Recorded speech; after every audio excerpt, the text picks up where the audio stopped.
Glória a Deus, amém, irmãos? Deus é bom em todo tempo, eu gosto de sempre estar falando isso, e a sua misericórdia dura para sempre. Testemunho maravilhoso da Márcia e do João aqui. É o Deus de misericórdia. Nós estamos aqui falando, vou começar aqui, os pastores viajaram, estão bem, orem por eles estão no momento de descanso, mas estão atentos a ouvindo a palavra, assistindo e abençoando essa igreja. Amém? Queria que você abrisse a palavra em Hebreus capítulo 11. Nós estamos falando sobre fé e olhando para o alto. Eu gosto de falar que este ano é o ano aceitável do Senhor, não um ano só de 2026, é uma palavra que Deus deu para o meu coração. O ano aceitável do Senhor, seja 2026, 2027, o ano onde nós vamos olhar para o alto. O ano que nós vamos falar com Deus mais intensamente. O pastor ministrou, ele falou sobre insanidade da fé, é isso? Domingo passado eu estava na Fundação Casa e glória a Deus, quase deu os 12 discípulos, foram 11 adolescentes, faltou mais um. Mas foi uma bênção aquele domingo. Eu queria que você então abrisse em Hebreus 11, capítulo 6. Que Deus fale com o nosso coração. Eu só estou pedindo uma oração aqui para Deus, para eu não atrapalhar aquilo que Ele quer falar. Eu escrevi um monte de coisa aqui, mas eu acho que não vai nem metade disso aqui. Hebreus 11, 6 fala o seguinte: sem fé é impossível agradar a Deus, pois quem dele se aproxima, precisa crer que ele existe e que recompensa aqueles que o buscam. Uma palavra forte. Como ativar a fé? O que é fé? Como agradar a Deus? Como crer em um Deus invisível? Colossenses 1,15 fala, não precisa abrir, fica aí um pouco em Hebreus. Ele é a imagem do Deus invisível. Ele é a imagem do Deus invisível, o primogênito de toda a criação. O Verbo se fez carne e habitou entre nós. Jesus. Ele se fez carne, ele se fez homem e habitou entre nós. Então ele é a imagem do Deus invisível. Agora, sem fé não tem como agradar a Deus. E quem dele se aproxima precisa crer que ele existe. Eu acho que o grande desafio hoje, por uma maioria da igreja, é entender esse Deus. É confiar nesse Deus, é confiar no Pai, entender que Ele é Obrigado, professor. Ele é aquele que vem e trabalha o nosso coração. Ele é aquele que vem e alcança as nossas vidas. A Bíblia fala que nós amamos porque Ele nos amou primeiro. Não tem como amar a Deus se Ele não nos ama primeiro. Esses dias eu estava vendo o testemunho de um muçulmano, um homem radical do Islã. Ele teve um sonho com Jesus. Olha, irmãos. E Jesus falava para ele: eu quero você como meu filho. E ele se levanta chorando, pedindo perdão dos pecados. Ele nem sabia que era Jesus. E ele começou atrás de um pastor para falar mais de Jesus. Esse homem teve um sonho recentemente de Jesus. Jesus está alcançando essas vidas também. Jesus está alcançando as vidas, porque existe um processo de Deus que está se aproximando do homem, porque está vindo o quê? A volta de Jesus. Pensa naqueles relógios de areia. Sabe aqueles relógios de areia? Está se esgotando o tempo. Mas a visão que Deus nos mostra é que a areia parou um pouco. Por quê? Precisa a igreja despertar. E essa igreja não é só oriental, está despertando lá também. talvez uns passos mais largos que nós à frente, mas nós também, a igreja ocidental, que vai se juntar com a fome da igreja oriental, e nós todos vamos dizer: existe um só Senhor neste mundo, existe Jesus Cristo de Nazaré, o Senhor, aquele que todo joelho se dobra nos céus, na terra e nos infernos. Só existe um. E todas as nações, a Bíblia não mente, todas as nações, todas as línguas vão falar desse Deus. Vão falar desse Deus. Amém? Então, o que é fé? Como agradar Deus? Como crer em um Deus invisível? Deus me deu um trecho que vai falar de duas pessoas, dois momentos, um trecho que talvez seja muito conhecido. Nós vamos falar da mulher do fluxo de sangue e de Jairo. Então vamos começar em Marcos 5, 24. Então a pergunta que Deus está falando, o que é fé, o que é como agradar, pois quem dele se aproxima precisa crer que ele existe. Eu creio que hoje eu senti algo assim já no louvor. Hoje vai ser um tempo que nós vamos pedir com fé algo neste momento. Marca a hora, marca o dia, que vai acontecer. Vai acontecer. Deus trabalha o nosso coração nesta palavra, em nome de Jesus. Marcos 5, 24. Então Jesus foi com ele. Esse é Jairo, eu só estou pegando agora a mulher do fluxo de sangue. Jairo, depois nós vamos pegar a parte de Jairo. Então Jesus foi com Jairo, com ele. Aí uma grande multidão o seguia e o apertava, comprimia. Uma grande multidão via Jesus, estava comprimindo Jesus. Havia ali uma mulher que padecia de hemorragia por 12 anos. 12 anos de uma hemorragia. Ela havia sofrido muito sob o cuidado de vários médicos e gastara tudo o que possuía, em vez de melhorar, piorava. Então nesse versículo 24, vamos parar um pouquinho aqui. Uma grande multidão seguia e comprimia Jesus. Muitos tocaram em Jesus. Talvez o viram. Alguns viam Jesus como religioso. Alguns viam Jesus como louco. Alguns viam Jesus como um sacerdote. Alguns viam Jesus como um homem comum. Aquilo despertava a multidão. Pensa numa multidão. Quando eu falo multidão, pensa no estádio lotado, onde tem os Gaviões e a Mancha Verde, para não citar nomes. Imagina um time ganha, o outro perde. O que vai acontecer com aquela multidão? Talvez uma multidão não muito civilizada, e que estão lutando para não ter violência nos estádios. Mas pensa numa multidão que ela não pensa, ela vai agir com as mãos, vai agir, vai fazer alguma coisa estranha ali, e quer machucar, e sei lá, alguma coisa assim, que a gente vê os noticiários muitas vezes. Agora pensa nessa multidão que estava seguindo Jesus, comprimindo Jesus. Alguns queriam ser curiosos para ver quem que é esse. Falaram que ele ressuscitou, falaram que ele expulsou demônios, falaram que ele fez isso, falaram que ele fez aquilo. Alguns olhavam, alguns falavam mal, alguns, enfim, estavam espremendo Jesus. Havia toque em Jesus? Nessa multidão? Alguém já andou no ônibus lotado?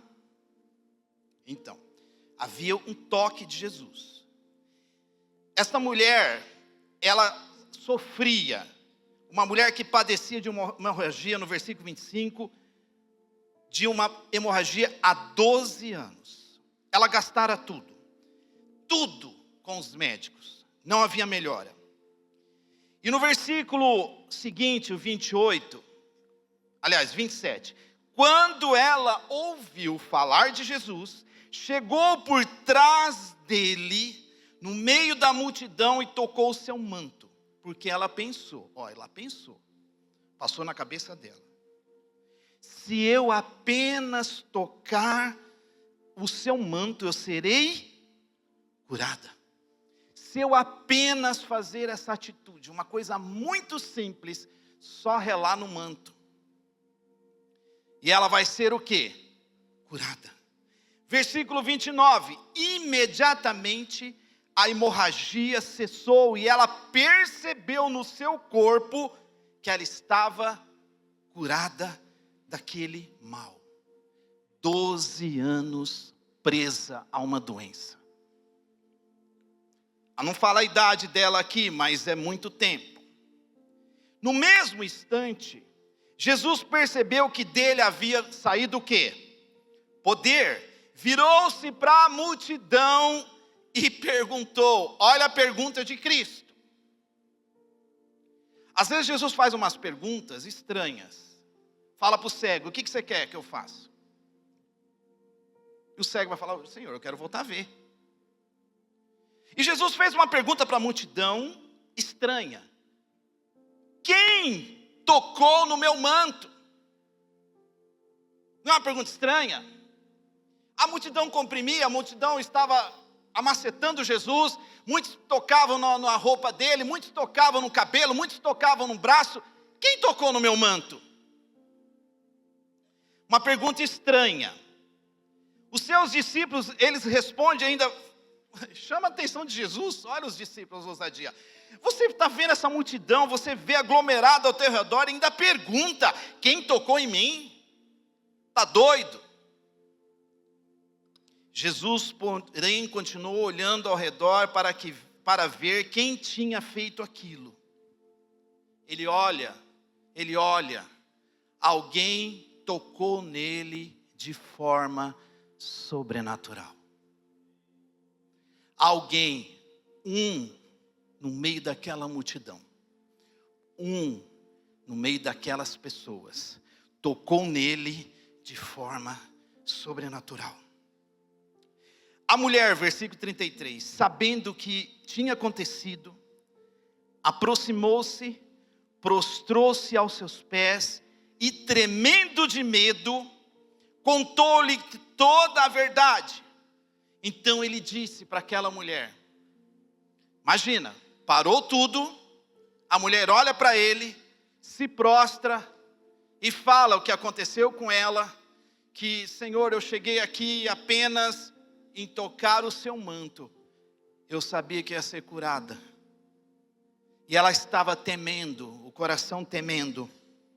E ele disse para aquela mulher no meio daquela multidão, filha, a sua fé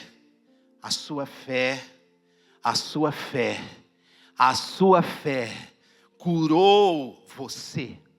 Vá em paz e fique livre do seu sofrimento. Imagina como ficou aquelas pessoas. Jairo estava com ele, depois nós vamos ver a parte de Jairo. Aquela mulher, ela chegou por trás e tocou, se eu apenas tocar. Existe um verdadeiro toque, aquele que toca o coração do Pai, aquele que toca, o toque do crer, do se envolver, de estar junto, de querer ir além. De querer ir além, de olhar para o alto. O perfeito amor lança fora todo medo. O medo que eu estava de não acontecer nada, o temor, o desespero de entrar numa situação, porque, irmãos, dias maus teremos, dias terríveis teremos, mas o perfeito amor lança fora todo medo. Este amor é Jesus Cristo. Esse amor está comigo. Agora, eu tenho que aproximar-se desse amor. Eu tenho que estar junto desse amor. Eu tenho que olhar para esse amor. O que era invisível para todos ali, toda aquela multidão, passou a ser visível para aquela mulher. Ela viu a oportunidade de cura. Ela viu o invisível. Todo mundo via o invisível. Não sabia quem era Jesus, mas ela, com todo o seu coração, passa a ver, aquilo se torna visível. A fé é o quê? As coisas que eu não estou vendo, mas eu vou orando, eu vou buscando, eu vou crendo, eu vou me envolvendo, eu vou tendo uma intimidade com o Senhor, a ponto daquilo se tornar visível, concretizado no meu coração. Eu trabalhava há tempos atrás, há muito tempo atrás. O pastor Emílio fez parte dessa história na minha vida. O pastor Emílio era engenheiro da Cal. E ele ligou para mim e falou: Júnior, você quer trabalhar? Eu estava desempregado, com 2 filhos. Tinha a Bruna e a Letícia, a Beatriz não tinha nascido ainda. E você sabe, as boquinhas dos passarinhos não fecham. Fica pedindo comida. E o pastor Emílio sentiu o toque de Deus ali e conseguiu esse emprego. Eu trabalhei lá no Traitu, naquelas casinhas lá. Aquelas 500 casinhas. Eu era apontador de obra, eu não sabia nem o que era isso. Eu pensei que era apontador de lápis, né? Mas não é nada disso. Eu trabalhei com engenheiro, então eu apontava as casas, alvenaria, ou então essas coisas, e passava para o engenheiro e ele pagava os peões. Eu me lembro que eu estava, e era um lugar muito grande, era um terreno. Ali era um terreno enorme, que eles capinaram, tiraram, e tem uma floresta ali, eu não sei se é uma floresta, é uma mata ciliar ali. Eu estava ali orando, buscando Deus, agradecendo por tudo aquilo. E eu vi um cajueiro. Eu comecei a olhar, um cajueiro, nossa, um cajueiro no meio daquilo tudo. E fui aproximando daquele cajueiro. Quando eu passei a mão, não tinha cajueiro nenhum. E eu vi naquele cajueiro que não existia. Eu estava orando por algo melhor na minha vida. Eu vi um caju gigantesco. Me deu vontade de comer aquele caju, mas não existia aquele caju. E Deus falou ao meu coração: eu vou virar a sua vida de cabeça para baixo. Meu Deus, o que é isso? O que o Senhor vai fazer comigo? Você vai voltar a estudar. Você vai ter faculdade. Você vai ter um emprego diferente. E começou a falar coisas ali no meu coração, que eu não conseguia ver nada daquilo. Mas ele falou aquilo. Anos antes disso, eu estava numa reunião de adoração, e Deus me deu uma visão de um anjo. O anjo veio e pousou do lado. Irmãos, eu não sou nenhum ser especial, não existe isso. Não existe um justo sequer nessa terra. Todos nós que vamos batendo na porta, levantai portas as vossas cabeças. Teve um trecho de uma música aqui: o Rei da Glória vem. Você vai batendo na porta, isso é fé no nosso coração, e Deus vai nos dar fé mais e mais nesse ano. Nós vamos bater na porta, e você vai tendo intimidade. E esse anjo, ele jogava dentro de um pote, muitas moedas caíam da mão desse anjo. E a outra mão existia pergaminhos, e não eram pergaminhos, eram diplomas. E Deus falava de estudo, de faculdade. Deus falava de coisas que iam acontecer na minha vida, de prosperidade. Mas eu não alcançava nada disso, eu não entendia nada disso. E aí começou a acontecer. E eu fui trabalhar num lugar, numa faculdade. Eu fui trabalhar de uma forma sobrenatural. Eu não vou alongar aqui, mas depois um dia eu conto o testemunho completo. Mas eu me lembro que um dia eu estava andando no corredor dessa faculdade, e o diretor dessa faculdade, o dono dessa faculdade, me perguntou: você não quer estudar aqui? Do nada ele perguntou: você não quer estudar aqui?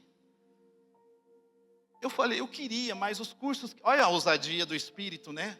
Ousadia do Júnior, não tem do Espírito não. O Espírito deve ter olhado: o que você está falando? Mas ele me deu um ímpeto. Eu falei assim: eu gostaria de estudar aqui, mas eu não tenho o curso que eu gostaria aqui. E qual curso que você gostaria? Eu queria fazer publicidade e propaganda. Olha. Ele falou: por que você não faz? Porque eu não tenho dinheiro. Ele falou: eu vou pagar para você.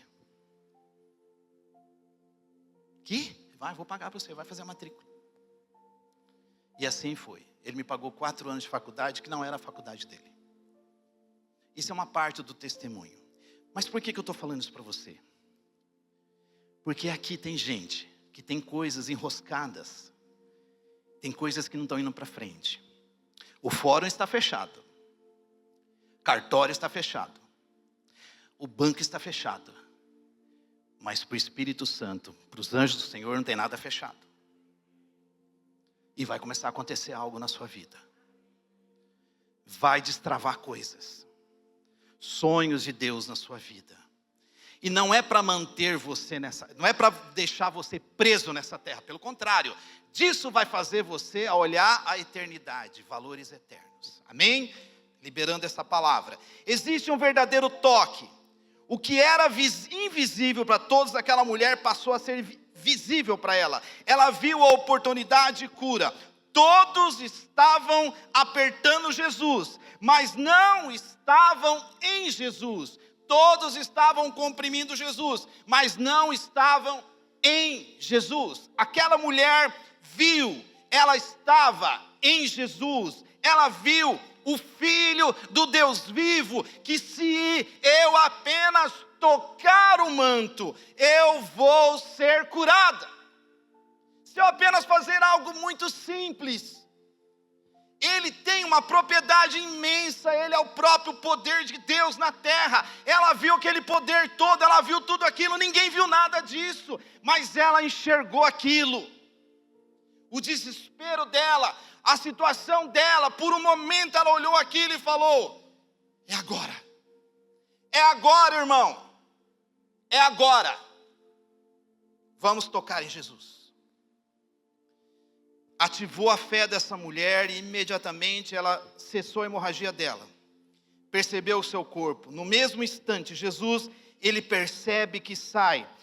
E olha que interessante aqui.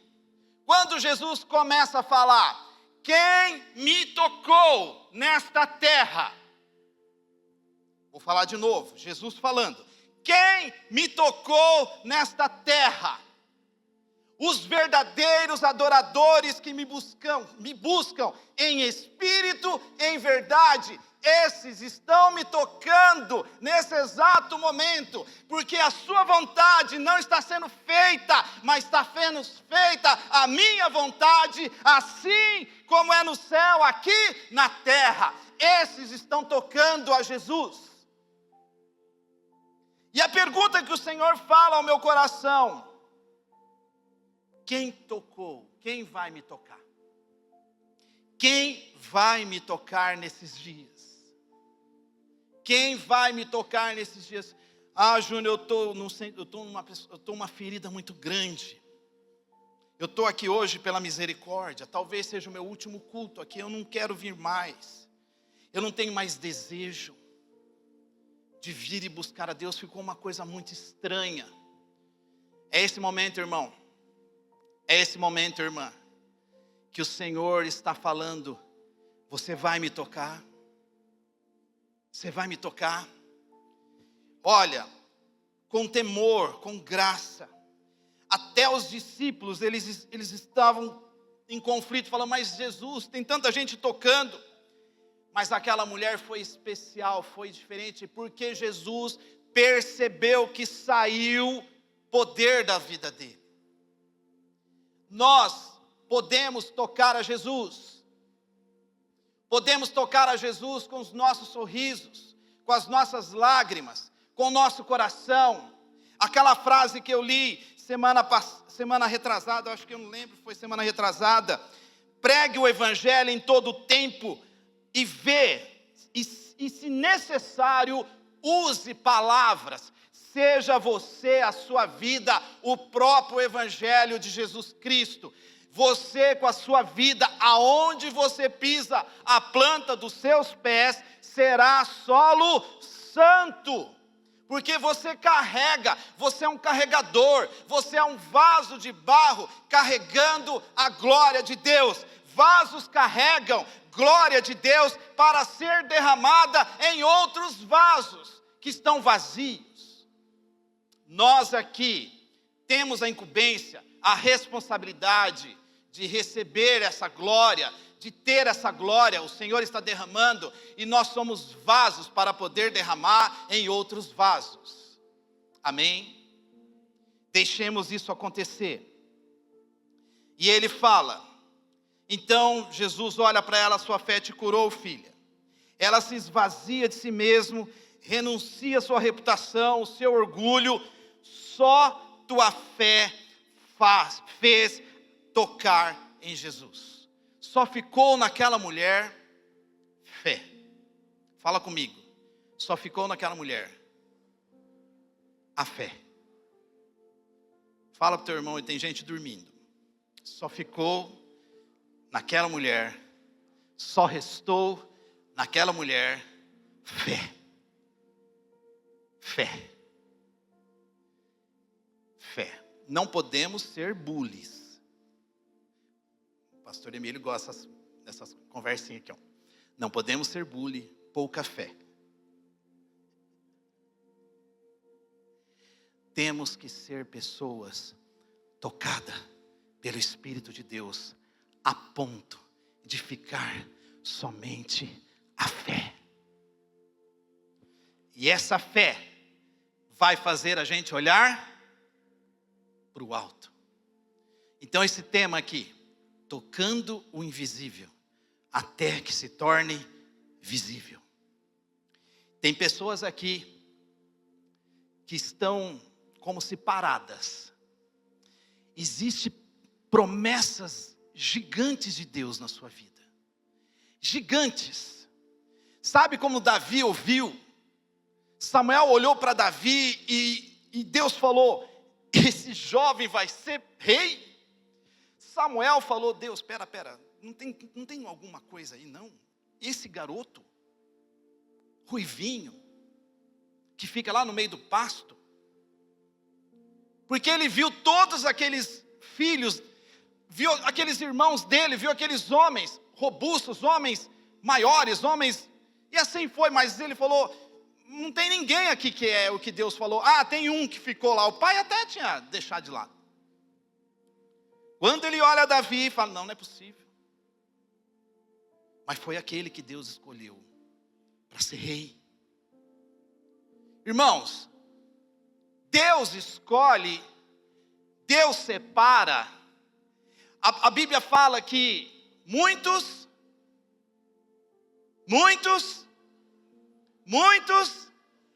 poucos, por que poucos? Deus fica separando assim? Não, é só bodes e ovelhas. Vai chegar o momento que vai separar bodes e ovelhas, só isso. Mas Deus não tem filhos prediletos. Tem pessoas que têm predileção, ou seja, querem mais Deus do que outros. E talvez essa mulher, ela viu algo em Deus que ninguém viu. Ela não viu, ela viu algo que ninguém viu, que ficou só a fé. E Deus quer despertar isso em nós aqui hoje. Deus quer despertar em pessoas que estão ouvindo essa palavra. Deus quer despertar você, que vai despertar alguém que está moribundo, está doente, e vai se levantar essa pessoa. Você vai entrar no quarto, você vai entrar na sala, você vai entrar na casa, e a presença de Deus vai entrar naquele lugar. Você é um carregador da presença de Deus. Amém? Agora vamos para Jairo. Marcos 5:21, sobe o versículo. Quando Jesus voltou de barco para outra margem, uma grande multidão se reuniu ao seu redor enquanto ele estava à beira do lago.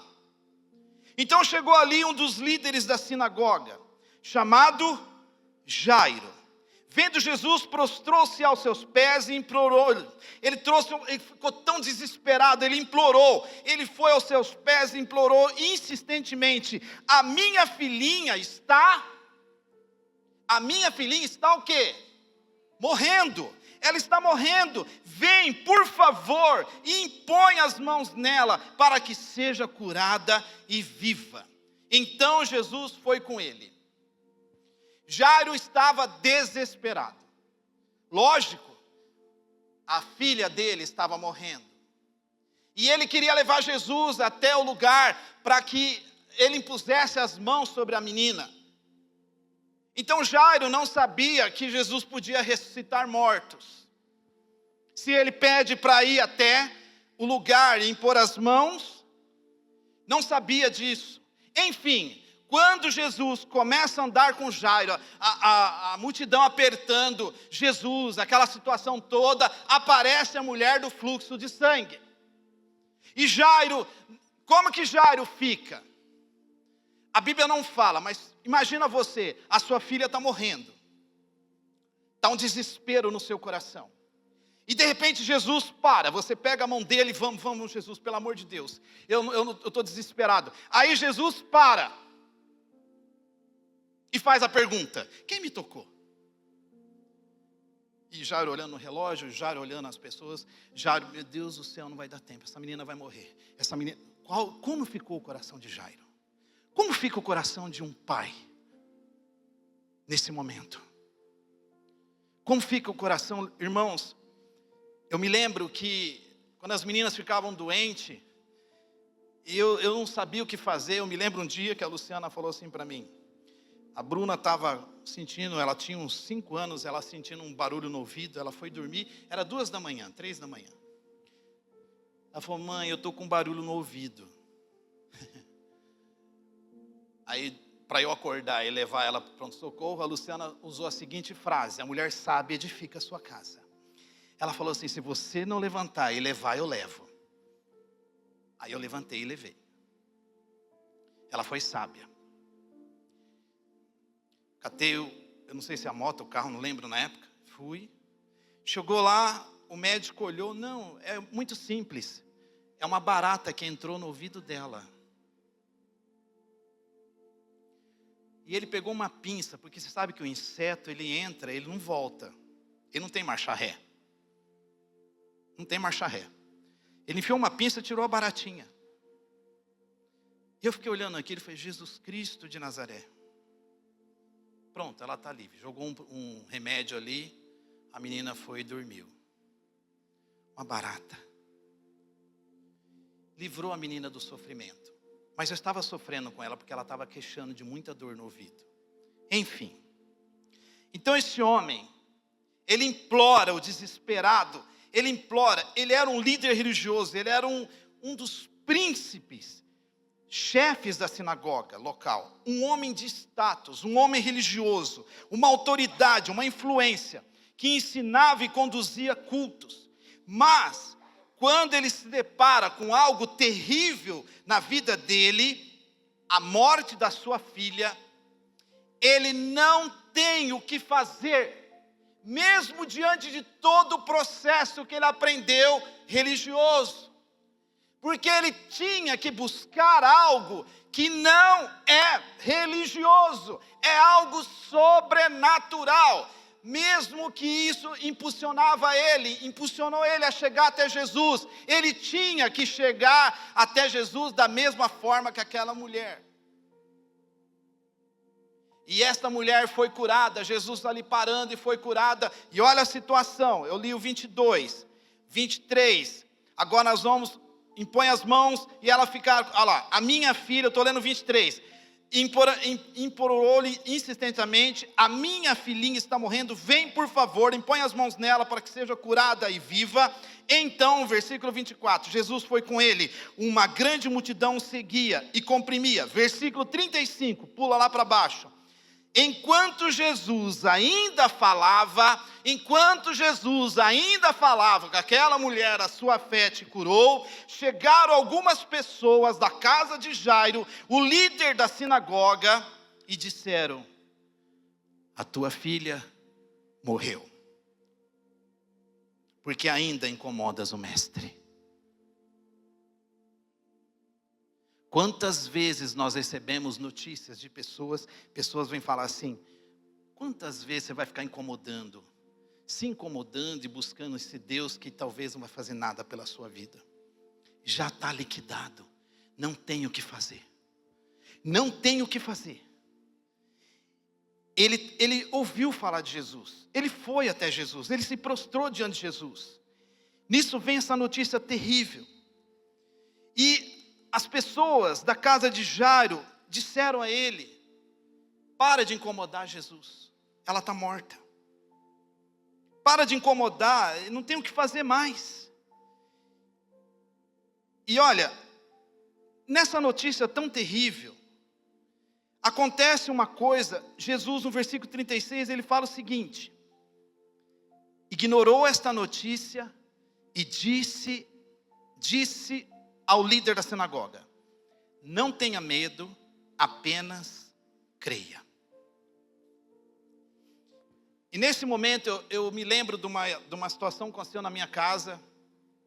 E já muitos conhecem esse testemunho, mas outros não. A minha filha tinha 3, 4 meses, a Letícia, a do meio. E começou a apontar os dentinhos e ela teve uma febre. E eu fui, como um pai, né, de segunda viagem, né? No terceiro você já acostuma. Primeiro filho você fica assustado, no segundo você está mais ou menos, no terceiro você já acostuma. Eu falo isso, os jovens assustam.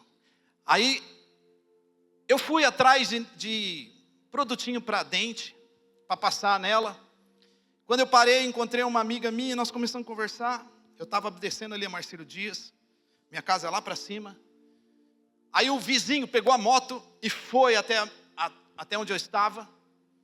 E falou, eu vou ficar com a sua bicicleta, volta para sua casa, a sua filha está morrendo. Morrendo? Aí já tinha vizinho chorando na frente da minha casa, estava um velório. A Luciana com ela no colo, essa menina gorfando água, gorfando, os olhos estatalados, roxa. Eu catei aquela menina no colo, abracei ela e nós corremos para o carro. E uma voz falou assim para mim, ela vai morrer nos seus braços. Eu vou tirar a vida dela. E não adianta você clamar a esse Deus que vai fazer alguma coisa, Ele não vai fazer nada por você. Ela vai morrer de ataque cardíaco, eu vou matar ela. Eu falei, eu não sei quem você é. Eu estava no começo da fé, eu não entendia nada disso. Eu não sei quem você é, mas em nome de Jesus ela não vai morrer. Aí eu fui descendo a Marcelo Dias, eu parei naquele posto, perto do posto Malibu, ali no semáforo. Essa menina, ela estatalou os olhos, a pupila abriu de uma vez, e ela deu um gorfo, e fechou os olhos, ficou molinha. Eu falei, meu Deus, ela morreu. A Luciana chorando, abraçou ela molinha. E eu falei, Jesus, Jesus, Jesus. E me veio um versículo voando. Eu vim para que tenham vida e vida em abundância. E a palavra todos explodiu na minha frente. Todos tenham vida e vida abundante. Em nome de Jesus eu clamei dentro do carro. Ela faz parte de todos. Que a vida abundante entre nela agora. A menina chacoalhou e abriu os olhos. E nós chegamos ali em frente da Santa Casa, aquela clínica infantil, não sei se vocês conhecem, ali em frente da Santa Casa. Eu entrei, coloquei ela no braço do médico, o médico correu com as enfermeiras. E essas enfermeiras começaram a dar banho nela. E esse médico me chamou, a Luciana chorando, entrando e ela gorfando ainda. Esse médico falou, olha, eu não sei quantas convulsões ela teve, mas ela está com 42 graus de febre. O que 42 graus de febre um bebê aguenta? Falou para mim, olha, se ela está viva aqui dentro da clínica, era para estar morta. Ele falou na mesa dele, olhando para mim, se ela não morreu, ela vai ter sequelas. 2 diagnósticos terríveis. Eu dei um passo para trás e falei, eu respirei, e uma voz suave veio no meu coração. Ela não vai morrer. A vida da sua filha está sendo de volta. Ela não vai morrer e não vai ter sequelas. Creia. Falei, doutor, o que eu faço? Eu vou internar ela. Nós vamos ver o que vai acontecer. A Luciana ficou junto, ficou 2 noites. Ela teve uma infecção intestinal, por isso da febre. E quando ela saiu da Santa Casa, nós levamos ela para fazer raio-x, ressonância, essas coisas, né? Eletro. Levamos, a máquina estava quebrada. A médica, vai, leva de novo. Levamos a máquina quebrada de novo. Meu Deus. Deus falou, para de levar, ela está curada. Falei, doutora, esquece, não vou levar mais. Olha, mas não vou levar mais. Irmãos, a Letícia é perfeita. Não era para ser perfeita. Agora, o que aconteceu ali? O desespero de um pai, o desespero de uma mãe. Esse homem, eu senti na minha pele, Jairo, no desespero. E olha o que aconteceu. Ele fala, Jairo, ignore, não tenha medo, apenas creia. Mas ele recebeu a notícia do que agora? O que ele recebeu a notícia? Morte, ela está morta. Aí Jesus fala, não tenha medo, apenas creia. E imagina a cabeça de Jairo. Então, versículo 37. Então, não deixou ninguém segui-lo, senão Pedro, Tiago e João, irmão de Tiago. Quando chegaram à casa do líder da sinagoga, Jesus viu um alvoroço, gente chorando, lamentando em alta voz. Então entrou e lhes disse, por que todo este alvoroço e lamento? A criança não está morta, mas ela dorme. O que aconteceu? Todos começaram a rir. A importância aqui desse trecho, quando você for falar de alguma coisa para alguém, que você está envolvido num processo de fé, não vai falar com pessoas que vão rir de você. Vou falar de novo, busque pessoas para juntar-se com você, como Jesus separou aqui, João, Pedro, Tiago, irmão de Tiago, ele juntou só o pai e a mãe. Não junte pessoas que vão rir, não junte pessoas que vão denegrir a sua fé, não junte com pessoas que não vão falar, olha, esquece. Junte com pessoas que vão falar, eu estou orando com você, eu estou chorando com você, eu vou me alegrar com você, porque a fé é pelo ouvir da palavra de Deus.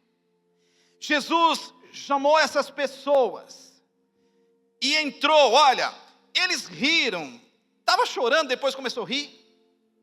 Que multidão doida é essa? Que pessoas são essas? Ele, porém, ordenou que todos saíssem. Continuando, versículo 40. Tomou consigo o pai, a mãe da criança e os discípulos que o acompanhavam, e entrou onde se encontrava a criança. Tomando-o pela mão, disse, Talita cumi, que significa, menina, eu ordeno a você, levante-se.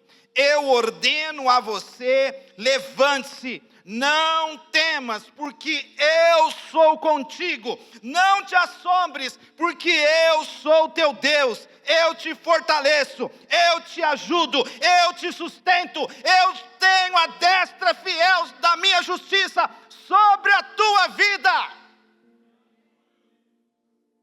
Vamos ter Talita cumi nesse lugar hoje.